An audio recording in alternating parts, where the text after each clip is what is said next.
We're back. The Mizell Show. Whoop, whoop. Whoop, whoop. Big news. Big news. Breaking news. Big Changing news. If you're listening to this, you've seen or heard the... If you follow Steven. If you follow Steven or Alanna. On the Insta. I'll probably share it. I don't know. It depends on how cute it is. Oh, my goodness. I'm just kidding. I will definitely share big news for Steven and myself and our family. Coming up now. You have to listen. Perfect. Welcome to the Mizell Show. An inspiration for a new generation. Hi, I'm Alanna Mizell, a loving mother of two, a devoted wife to Steven, and an entrepreneur helping women realize their dreams and potential. And I'm Steven Mizell, caring father of two, a devoted husband to Alanna, and a driving force to help young men prepare for life after college football. And if that wasn't enough, we're a biracial couple. She was raised in the North, but I was raised in the South. The only thing normal about our lives. Who am I kidding? It's never normal around here. Join us for the Mizell Show. Right now.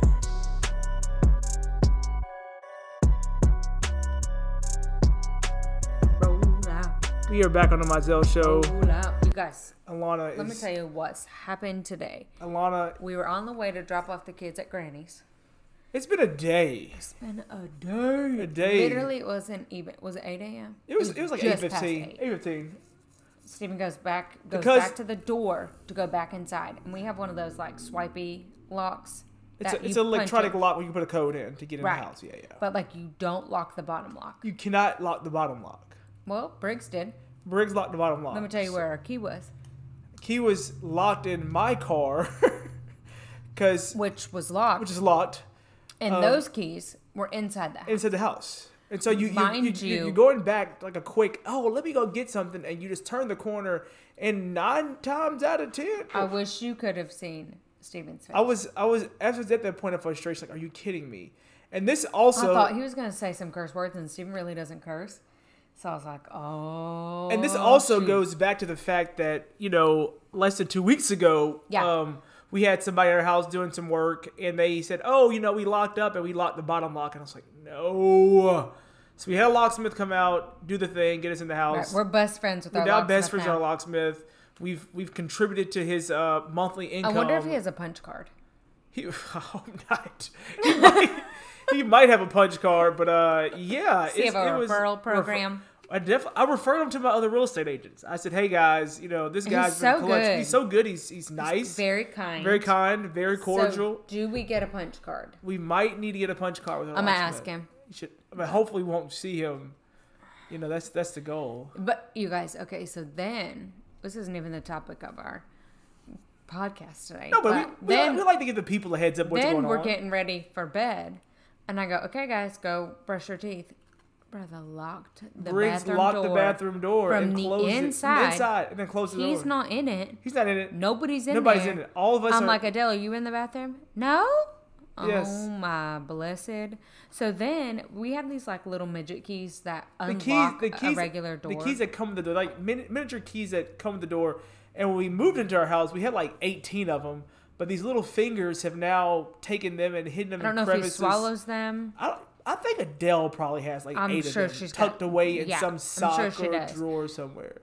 So then we're sitting there having to pick the lock with a bobby pin. To get into our bathroom door. It's like it's kind of ironic. The way the day started is the way the day finished with a locked door. That's not of ironic. us trying That's to. called torture. It's called Briggs. It's called Briggs. But how ironic that you are opening the door to a new part of my life. Okay, well, that was very cheesy. That was very I was cheesy. like, and you think you want to spend more time with your family. What it's really going to be is picking locks. It's a lot. Yes. I guess, yeah, it's just true. More time with the family. So, what are you doing? So, when you're... Brrr. Alana loves a good drum roll. As you are listening to this podcast, if you follow us on social media, you probably already know the news because it's a Tuesday when this drops. I have left the University of Memphis. For the first time in 11 years leaving the University of Memphis. I have... First time in 15 years. 15 years leaving higher education. First time ever in your professional career. Yeah. leaving a higher education. Yeah, exactly. I have left my post at the University of Memphis as the Director of Player Relations. It is... Why? I don't know. This podcast is long enough. I think when people ask me why, at the end of the day, the reason I left the role of Director of Player Relations is because you have to do what's best for your family. Mm-hmm. And you have to do what's best also for the trajectory of your career, your earning potential, your growth. Yeah. I think all those come into play. College football, athletics is very unique in which a lot of times there's sadly no upward movement. Like you get to a role and you could be really good at that role and you could get some professional development here and there. You might get a raise here and there, but it's very like you just... From what we've seen, it's not a specific industry in which, especially with the big coaches conference not happening this year. Yeah. But even with the coaches conference, even with that, you guys aren't really being professionally developed. Yeah, and you're still just... Unless you're seeking it yourself in other avenues, which really, from an athletic standpoint, they really don't have time. True. Whereas, like, it's not like the clock stops at 5:30. You go home, you eat dinner with your family, and then then you've got all this time after. Yeah. Many a times, it's like squeezing in dinner. It's squeezing in dinner, trying to come by and get dinner, or just sacrificing that you won't get it, and it's one of the things where you won't be able to get that family time. You won't get the dinner, right? Or may more than likely won't get the salary increase. Oh yeah, won't get the salary increase based off of experience and performance. And that's something that I saw in the industry that, I had been around the program since Coach Norvell first got there. Kind of did it part-time, helped out, put my face around, made some good connections through there. And then in 2019, as if you hopefully listen to the podcast, you've heard our transition and a step out on faith to get into that actual role. And so Coach Norvell was here for a year, and then he moved on to Florida State. So when you were with him for a year because he was here longer than you. Yeah, I was officially on staff with him for a year, which was the previous head coach. Previous head coach at the University of Memphis. And so that's the first thing when you have a coaching change, or even sometimes with companies, and you have a CEO or a VP move, you kind of assume or think this might be a chance for you to either negotiate something where you're at if you're going to stay, or that coach might take you or find value in you if they're able to fit you into their new coaching staff. So that happened pretty quick for us. We had a very crazy wild run our first year, and we're like, okay, he left. He might call us. What does it look like to move to Tallahassee? I don't know. Or it's like, oh, we're staying here with the new coach, and he has to now change his staff, replenish his staff. And so you have both of those kind of things. You're like, oh. And both guys are really what they're trying to do in every scenario. They've got X number of dollars, just like a regular budget would be. Yep, exactly. But they've got to kind of finagle what coaches are out there, who are they going to be able to pull, what connections do they have, how am I going to best staff all of my positions. It's not like a traditional corporate environment in which this position is funded at a base funding. And it's one of those things where, like I said, is what the coach, i.e. the CEO of that program, feels the value of those roles and the coaches. And based off of how much money the athletic department says. Pretty much what they say is, here's what you got. It's like when, let's play this out. So pretend like you're going to the store with your parents. Yeah. You got all your birthday money. Yeah. They tell you how much you've got. Yeah. It's up to you to determine how many toys you want. Yeah. Or if you want to save it for a rainy day. Yeah. So you can either get one super expensive toy. You can get 10, hypothetically, on the field toys. Yeah. And that's where the majority of your money goes to. Yeah. Majority of the coaching pool, yes. Or you spend a little bit everywhere. Yes. And that's the... But the kind of toy and the quality of the toy And the longevity of said toy, based off of your allowance and your birthday money, determines how much money they should make. It's a lot of push and pull. It's a lot of push and pull. It's not just like in a corporate environment where they go, okay, bachelor's degree equals this amount, master's degree equals this amount, number of years experience equals this amount. Here's how much we pay for that type of role. Here's where you fit in. Yeah. Boop. Yeah. That's not what it is in athletics. It's definitely not what it is in athletics. And every, of course, program is different, and every athletic department is ran differently. But essentially, you have to understand that these coaches are, people say it, they're businessmen and they're CEOs, and they have to decide where they're going to spend their money, where they're going to see the return on their investment. And then also, they have to look at it from a standpoint of what's the best return on their investment. Like, at the end of the day, they're judged off wins and losses. Right. And if they want to get a shiny, expensive toy that's going to help them, in their eyes, get those wins and losses faster, that's up to that coach. And so it really is just like owning an entrepreneurial small business. Yeah.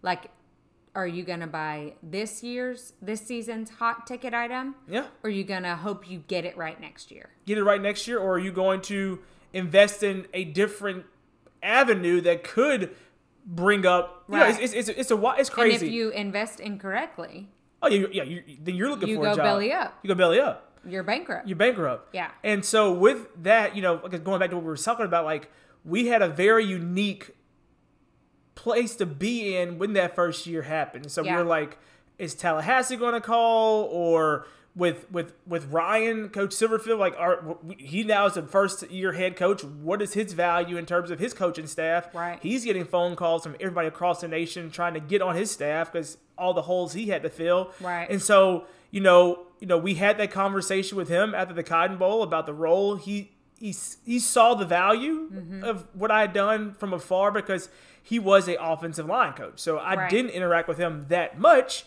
because he was an offensive line coach. And so he kept us on. And that first year with him was a roller coaster because it was COVID. It was no spring football. It was, will we have a fall? And so it was budget cuts. It was furloughs. And so it was a lot that time frame took place. But through it all, we are now as a family deciding, okay, from a budgetary standpoint, we can't afford this life much longer. Right. Because when we first got in and we had the conversation with Coach Norvell, we had a vision of, okay, we'll take this leap of faith for a year. After the year, we'll be able to sit down with him and evaluate what we're able to do and maybe negotiate our value to him because he's the one that brought us in. Well, he moves on, and so now we're like, all right, we have to figure something out. And then, we decided as a family, let's take another leap of faith, and we sold our house. Yeah. So we sold our house in the middle of COVID, just before the overall citywide lockdown happened. Mm-hmm. It went listed, and by the glory of God, it got under contract. It got a contract. In 3 days. 3 days. It was a blessing, and we knew, all right, we can put this money to the side. We can live off of this profit and with my income for, again, another 6 months. We're like, okay, so let's see what happens after the season. Well, we have a great season in standards of COVID and everything. Go 8-3. We have a bold victory. Yep. Okay, all right. So what happens now? Immediately in the coaching and support staff role, after towards October, November, that's when kind of I won't say the floodgates open, where a lot of moves and shifts start happening, and coaches start moving. That's when the fire hydrant water literally comes off of the hydrant. Yeah. And it's just flowing. It's flowing, and you have coaches moving, you have support staff moving, and so we, again... Like, the normal person cannot keep up with it all. Oh, no, you can't keep up with it all. Did you know that I sell makeup? Not only do I sell makeup, but the makeup that I sell is 3D makeup, which allows you to highlight and contour your face in a super simple compact. As a mom, I could not survive without my simplified routine. Not only that, but it's exactly what you need. Exactly when you need it, all in one spot. Go ahead and check out Alanna Mizell on Instagram or alannamizell.com to learn more.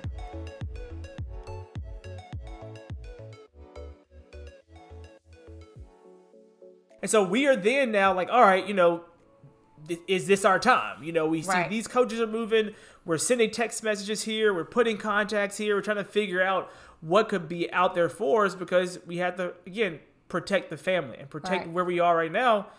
And then, weeks went by, months went by, a couple opportunities presented that we really thought were going to shake out. But again, it's a waiting game. That, and it wasn't until, I don't even know when it was, but Steven and I both, we went into therapy, and for the first time somebody said, do you think it would be beneficial for your marriage for you to move out of Memphis right now? And we both, for the first time, said no. No, we both said no. We had never asked that question, though. Yeah. No, we had just assumed that we would figure it out, which, we would have. We would have. But there's a difference between, is it what is best? Yeah. Not, can you figure it out? Yeah, exactly. Are you going to be in it at the end? Yeah, of course we are. But what is best? And that's, I think, one of the biggest things as far as you stepping away from the University of Memphis now as an entity, as a person. What is best? Yeah. Not can you do it? Yeah. And that's when we really refocused our job search and job career. Like, all right, yes, it's probably not the best that we just pick up and move out of Memphis right now. And we started, talking to people, having conversations about what's next for us. Yeah. And, we are grateful that we were approached by a mutual friend that, presented us with this great opportunity. Really fell into your lap. It really didn't fall into, it kind of fell into the lap because we were just having dinner. Right. And he just mentioned a position. Hey, do you know anybody? Hey, anybody. And then he was Steven like, goes, well, tell me more about it. Yeah. And then, I wish you guys could have seen our friend's face when Steven said, well, tell me about it. And he was like, wait a second. Wait a second. Would you? I have the opportunity to get Steven Mizell. Yes. He was very intrigued and very like, this can't be real. So yeah, we had dinner. We enjoyed dinner. And then he followed the next day. It was like, are you seriously? Would you seriously? Is this real? Is this real life? Would you seriously? Don't dangle the carrot in front of my face if I can't have it. And the first reaction I think me and Alanna both said collectively was like a very firm maybe. Because we both, I don't know, at that point were we really ready to. We hadn't even thought about it. We hadn't thought about it. We even not really stepping away from football or athletics was not on the radar. It was not on the radar. But our biggest thing when we are mentoring people, when we are mentoring each other, we constantly remind each other it never hurts to have a conversation. And here's why. That doesn't give anybody false promise, ever. No. We didn't say we're going to take it. No, not at all. We're not dangling along a boss or whomever. Yeah. Right? And Steven and I know a lot of people. Yeah. And I don't mean that to brag, but just because we have the conversation to find out more about an opportunity doesn't mean that one of us are going to take it, but I can almost bet that we can refer somebody who we think would be great for it. Exactly. And I think that's so important as people to understand that just because you're having a conversation about a potential opportunity, here's a great example. Steven actually interviewed for the director of admissions position at Harding Academy years ago. Years ago. He got a phone call from one of our dear friends who was the athletic director at the time. Yeah. Hey, would you be interested? And Steven goes, sure, I'll have a conversation. Steven didn't get the position. No. Well, fast forward another year, Yeah. I become the admissions assistant. Yes. And then fast forward a little bit further, and then I'm the director of admissions. Yes. So had Steven never opened the door to see what to have the conversation, Yeah. put himself out there to be interviewed and turned down, Yeah. and gone a different direction, then who knows where I would be, Yeah. where we would be. Our kids go to school there. Yeah. And that's something. There's so many and things. That's something else that I think I would definitely say, and I tell younger people, quote unquote, who I mentor, I think this younger generation has a different philosophy on it, but I remember one of the biggest mistakes. I mean, I know things happen for a reason, but I think one of the biggest mistakes I made when I first started working at MTSU, I was eager, I was out on the road, I was killing it, I was doing a great job. I turned down at least 3 opportunities to have coffee or conversation with other entities that saw my value because I was young and loyal.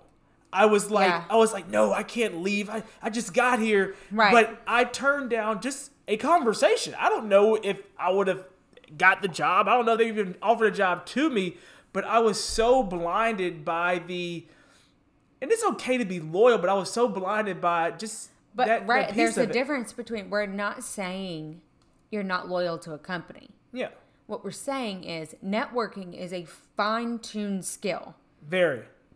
And there are people that I've reached out to in the last 2 weeks that I haven't talked to in years, but because the ability to network and have relationships, authentic relationships, to where you can literally be like, I care about you still. Yes. Life happens. We don't interact every day. But people also call us and haven't talked to us for years. And they're like, hey, do you know? Or do you mind? Can we catch up? Yeah, exactly. That, you guys, that is networking at its finest.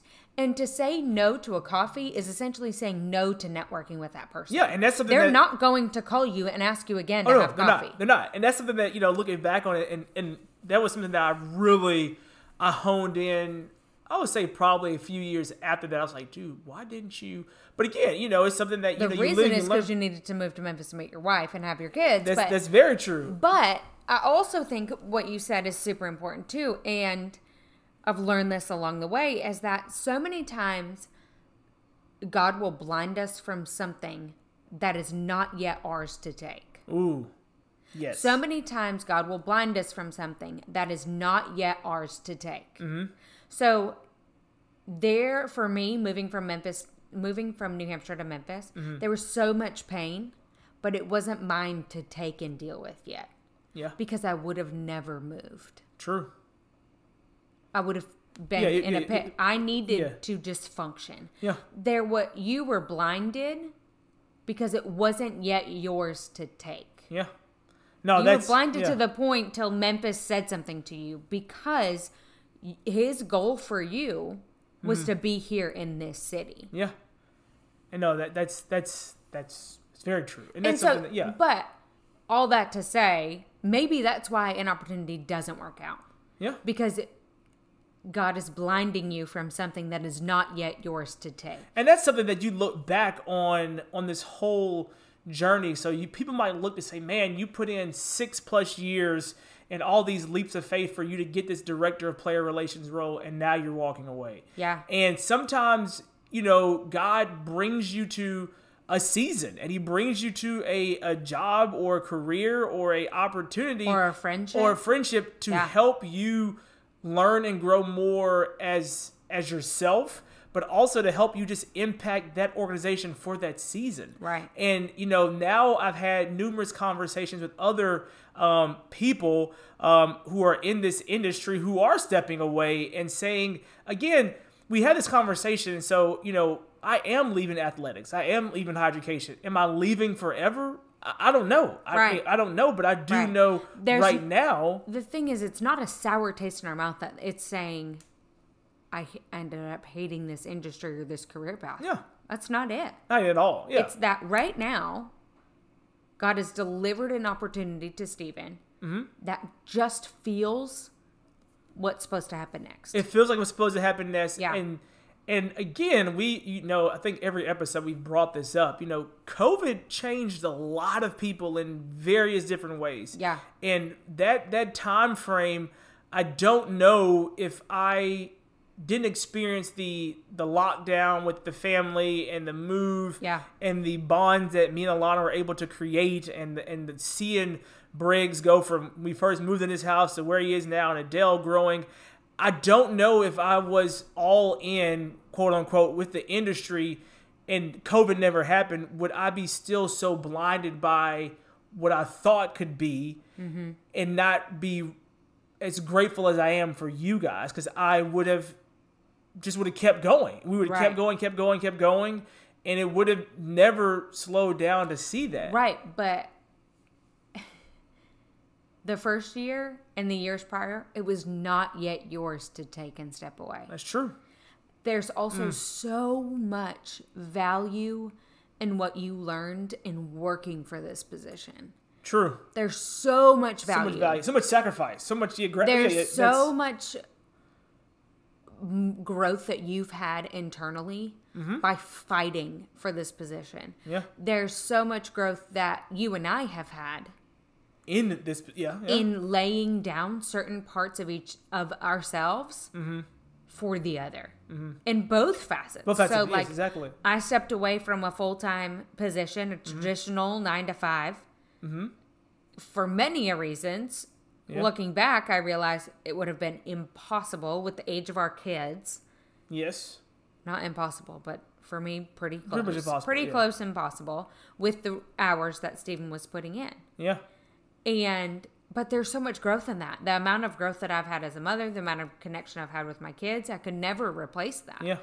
And at the same time, you being able to see an entirely different facet of me and us being able to put pushes on different aspects of our marriage are things that will get us through other industries that at our age is rare. Yeah. Yes. And that's 100% something that, as I continue to reflect on all of that, it's just because it was hard doesn't mean it's not worth it. Worth it. Yeah. And just because you're stepping away or making a change doesn't mean it wasn't worth it. And it doesn't mean you failed. That's the other thing. Yes. It does not mean... Steven did not fail. Oh, no. Steven did not fail. And I think that also as people, younger people, like my degree is in fashion and home furnishings. I didn't fail. Because my undergrad is something different. Yeah. I didn't fail because I didn't go into my degree program. Steven isn't failing because he sought out to be the director of player relations and he's stepping away from it. Yeah. No. The beauty is in the transformation. Does a flower fail if it doesn't bloom as long as it's supposed to? No. Still bloom. It still grows and it blooms. Yeah. It's the fact that under the dirt, when it is dark out, it's working hard to be able to break through the soil. And that's literally what you did prior to getting named director of player relations. Yeah. We had 4 years before you ever got named. Yeah. Of growing underneath the soil. Laying the roots. Yeah. And before that, if you actually thought about it, it really started back at MTSU. Well, really, let's take it back. And it really started in New York. Yeah. And actually, this position now, you dug all the way back to your broadcast journalism, broadcast communication degree. Yeah. And that was one of the biggest things and the biggest turning points for you during this interview. Yep. You're right. And Steven was even able to bring up some on the job training that his dad gave him when he was like 9 and 10 years old. Yes. Yeah. Growing up. So God blinded you from going into work with your dad. Yeah. For this opportunity that's coming right now. Yeah. And if we don't sit down and reflect on all of the growth and just dwell on the failure that is fixated because of a limiting belief that we have that we didn't amount to something that the world thought that we should be and not what you actually genuinely wanted. That's the difference, y'all. Yeah. It's what does the world want is one thing. Yeah. But what does Steven want? Yeah. And Steven wanted growth. Yep. Steven wanted mentorship in that environment. Did you get that? Yeah. Did you add structure to a position that was really new? Yeah. It was the first time that it was a full-time role. True. So you were creating a position. And I think that there's a lot of, so many times we don't put the emphasis on ourselves of how much we did or how much we created or how much we've blossomed or how much we've grown because we don't see it, we just do it. Just do it, yeah. We're designed and created to do that thing. You were designed and created to grow the player relations programming at the University of Memphis, and you did it. Yeah. And now whoever comes after you has a blueprint. What a blessing. Yeah. You're right. And that's something that, we embarked on, and we, want to give you guys this tidbit. And so now you're probably listening like, all right, So what is next? What are you doing, bud? What are the Mizels going to do next? Now that he's changed the career, and what's next for the Mizels? And because we all know we don't just stick with a 9 to 5. Yeah, I know we're stick to 9 to 5. If you guys know us in real life, I mean, we have a podcast. We both have a career. Steven does real estate part time. Why not? So what's next? You got to tune in next week. Ooh, I didn't know you were going to do that. Yeah, Ouch. Tune in next week to see what have we got going. Have you guys going. seen that movie? What is it? Our podcast is not complete without Alanna either free-flowing or doing a movie name drop. And she is drinking something, by the way. Just water. Just water today, though. Oh, my gosh. It's with Adam Sandler. Adam Sandler has a lot of movies. I know. It's Adam Sandler and Jennifer Aniston. And they go on a tropical vacation, and he's a plastic surgeon, and he goes, "Oh, ouch." Oh yes, when he has kids and she's like his head nurse or something. That movie. Yes. Okay. Right. All that to say. Tune in next week so you can hear what the Mizels are doing next. We were able to break down a huge change for us. Steven stepping away from the University of Memphis. Yeah. And the director of player relations. We're not saying go quit your job. No. What we're saying is, if you're in a season that doesn't feel right, God is probably blinding you from something else. Yeah. Intentionally. And embrace it.